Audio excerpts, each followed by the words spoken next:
Baik, kita lanjutkan pada part yang kedua mengenai pembelahan sel kelompok eukariot tadi. Kita sudah lihat tadi ada sebuah sel cycle atau siklus sel yang nantinya di dalam satu siklus sel itu ada dua fase besar. Pertama, fase pembelahan sel yang disebut dengan fase mitosis, itu terdiri atas dua aktivitas sel di sana. Ada tahapan yang disebut dengan sitokinesis, kemudian ada tahapan mitosis. Jadi tahapan sitokinesis ini hampir mirip dengan tahapan fase pematangan sederhana, ekstrak sederhana, sementara sebelum masuk ke tahapan mitosis. Kemudian fase yang kedua yaitu fase interfase. Jadi fase antara setelah pembelahan kemudian masuk sebelum pembelahan berikutnya, itu dibagi atas dua tahapan besar. Ada yang kita sebut tadi tahapan gap 1 atau ground 1. Ini merupakan tahapan pertumbuhan sel dari sel anakan menuju ke arah sel dewasa. Nah, pada tahapan gap 1 ini nanti diselangi dengan proses sintesis dari DNA atau deoksiribonukleat asid. Jadi perbanyakan atau sintesis pembentukan dari material-material genetik yang ada di dalam nukleus sel itu. Yang kedua nanti fase interfase, setelah sintesis masuk yang fase yang kedua. Disebut dengan ground 2, pertumbuhan yang kedua. Itu merupakan pertumbuhan menuju kedewasaan sel dan siap untuk melakukan pembelahan berikutnya. Nah, karena dia berbentuk cycle, siklus, maka ini terus berlangsung secara kontinu dan berulang terus, yang akan melakukan proses yang kita kenal dengan proses perbanyakan sel atau proliferasi. Nah, proses perbanyakan sel ini dilalui dengan tahapan-tahapan. Kalau selnya berbentuk sel tubuh atau somatis, maka pembelahan selnya menggunakan cara mitosis. Tetapi kalau sel yang masuk kelompok sel-sel kelamin, maka pembelahan selnya menggunakan cara meiosis. Jadi berbeda jenis selnya, maka berbeda model pembelahan selnya. Nah, pada tahapan sitokinesis, di mana sel-sel nantinya membelah untuk menghasilkan dua sel anakan. Disinilah nantinya ada dua fase, fase S atau fase sintesis dan fase M atau disebut dengan fase mitosis. Kemudian dilanjutkan dengan fase persiapan untuk pertumbuhan setelah pembelahan sel itu terjadi. Kemudian fase persiapan untuk masuk pada pembelahan sel berikutnya.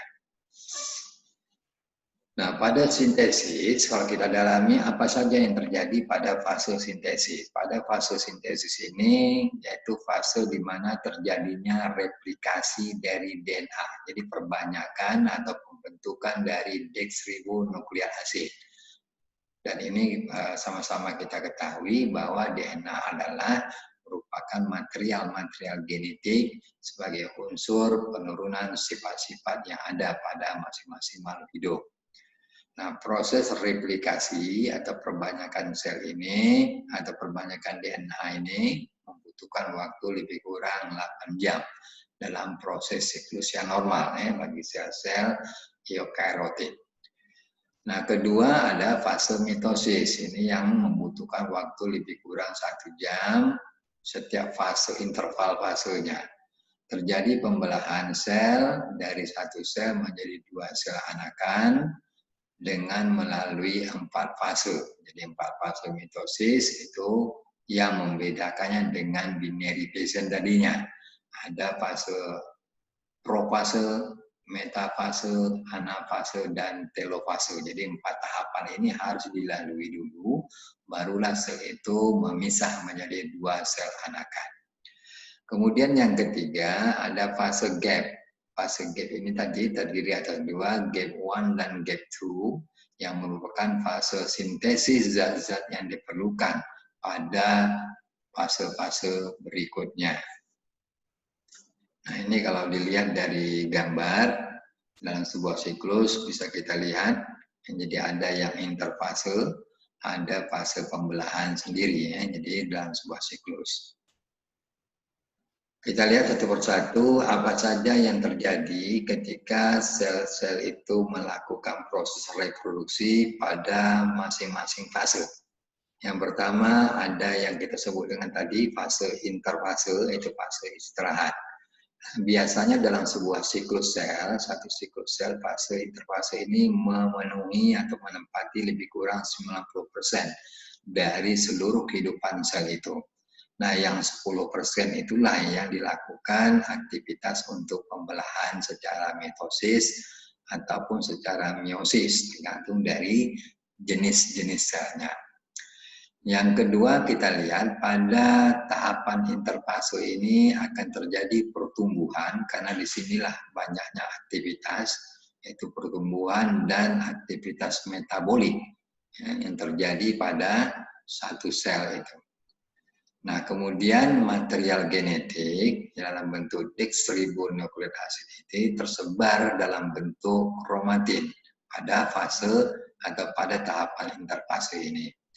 Nah, pada fase ini juga sel-sel mulai tumbuh baik dari sisi ukuran dan jumlah organel-organel yang ada di dalam sel itu sebagai persiapan untuk memasuki pembelahan atau fase mitosis berikutnya.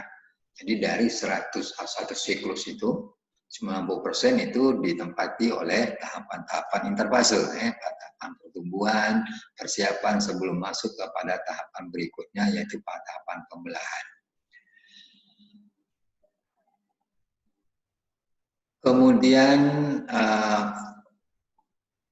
pada fase pembelahan atau fase mitosis itu akan melalui 4 fase besar kalau kita melihat jenis selnya menggunakan pembelahan selnya dengan cara mitosis.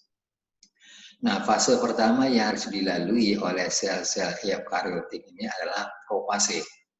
Nah, profase ini merupakan awal dari pembelahan sel hingga nantinya kromosom yang ada di dalam nukleus inti sel itu menempati bidang ekuator dari benang-benang kromatin.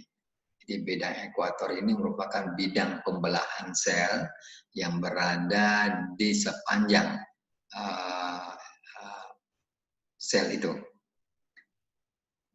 Apa saja yang terjadi atau perubahan-perubahan apa saja yang terjadi ketika fase profase ini berlangsung. Pertama, membran inti ataupun lapisan nukleusnya mulai menghilang. Kedua, nukleolusnya membesar, jadi anak sel, inti selnya itu mulai membesar lalu nanti menghilang. Nah, di dalam nukleus nanti benang-benang kromatin berubah menjadi kromosom dengan cara melakukan penebalan-penebalan, kemudian pemendekan atau memendek dan berpilin-pilin. Makanya nanti Anda bisa lihat bahwa kromosom itu berbentuk double helix, jadi berpilin-pilin dengan penebalan-penebalan pada bagian-bagiannya. Kromosom yang terbentuk mulai melakukan proses duplikasi menjadi kromatin atau kromatin atau anak kromosom. Ini perubahan-perubahan yang terjadi pada fase awal, fase profase. Kalau ini sudah dilalui, maka nantinya masuk ke fase berikutnya. Secara diagram Anda bisa lihat ada beberapa perubahan. The nucleus replicated its DNA and centrosome. Jadi pada fase profase ini terjadi replikasi atau perbanyakan dari deoksiribonukleik asid.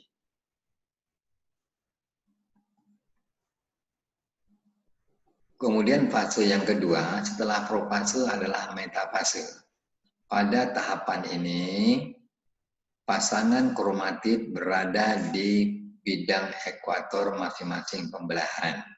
Perubahan yang terjadi adalah kromosom berjejer, teratur di bidang pembelahan atau bidang ekuator tadinya, kemudian kromosom bergerak menuju bidang ekuator pembelahan. Jadi dia berjejer di sepanjang bidang ekuator itu, kemudian menuju ke lokasi di mana pusat pembelahan itu terjadi. Kalau secara diagram Anda bisa lihat equatorial metafase plate.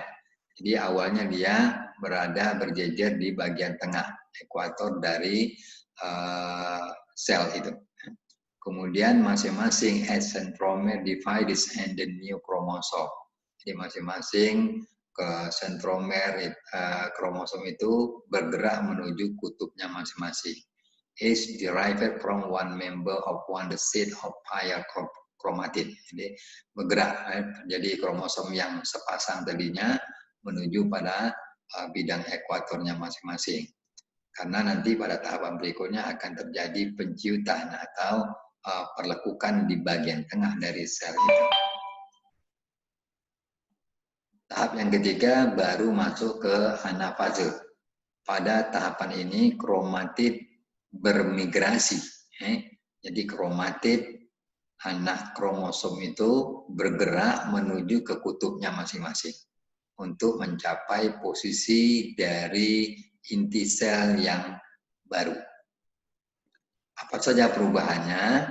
Yaitu sentromer membelah menjadi dua bagian. Tiap kromatid tadinya bergerak ke kutubnya masing-masing yang di dalamnya telah mengandung sifat-sifat yang sama dengan sifat pada induk sel itu. Jadi betul-betul terjadi duplikasi dari DNA, dari satu DNA menjadi dua sel anakan yang mengandung DNA yang sama persis dari DNA induk selnya. Kemudian baru masuk tahapan yang terakhir dari pembelahan mitosis ini. Pada telofase terjadi proses reorganisasi dua sel anak.